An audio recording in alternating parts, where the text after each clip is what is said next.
प्रकृति के प्रति आभार व्यक्त करने का भारतीय संस्कृति का पर्व है आंवला नवमी। इस दिन आंवले के पेड़ का पूजन कर परिवार के लिए आरोग्य और सुख समृद्धि की कामना की जाती है।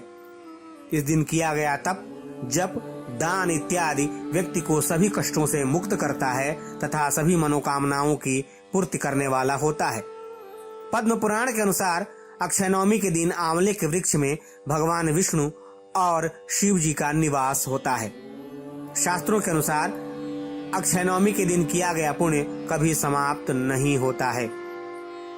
धार्मिक कथाओं के अनुसार एक बार माता लक्ष्मी पृथ्वी पर भ्रमण करने आई। रास्ते में भगवान विष्णु और शिव की पूजा एक साथ करने की उनकी इच्छा हुई। लक्ष्मी माँ ने विचार किया कि एक साथ विष्णु और शिव की पूजा कैसे की जा सकती है। तभी उन्हें ख्याल आया कि तुलसी और बेल के गुण एक साथ आंवले में पाए जाते हैं। तुलसी भगवान विष्णु को प्रिय है और बेल शिव को।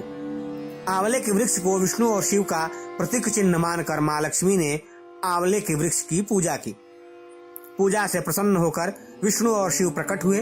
लक्ष्मी माता ने आंवले के वृक्ष के नीचे भोजन बनाकर विष्णु और भगवान शिव को भोजन कराया।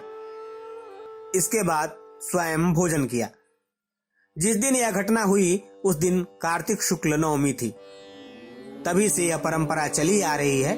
अक्षय नवमी के दिन अगर आंवले की पूजा करना और आंवले के वृक्ष के नीचे बैठकर भोजन बनाना और खाना संभव नहीं हो तो इस दिन आंवला जरूर खाना चाहिए।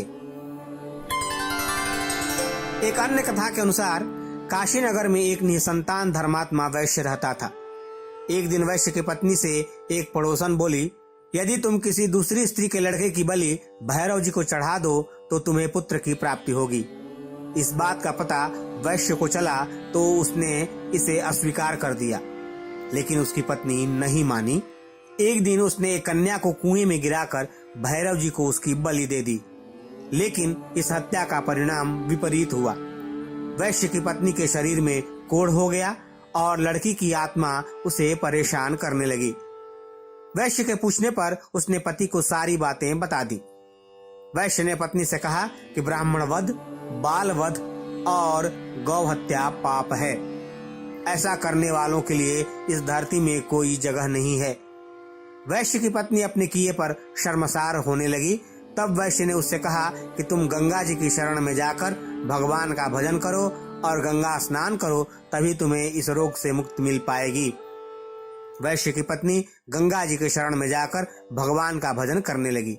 गंगा जी ने उसे कार्तिक शुक्ल पक्ष की नवमी तिथि को आंवले के पेड़ की पूजा करने की सलाह दी। गंगा जी की सलाह पर महिला ने इस तिथि पर आंवले के पेड़ की पूजा करके आंवला खाया, जिससे वह रोग मुक्त हो गई। आंवले के पेड़ के पूजन और व्रत के कारण ही वैश्य की पत्नी को कुछ दिनों बाद संतान की भी प्राप्ति हुई।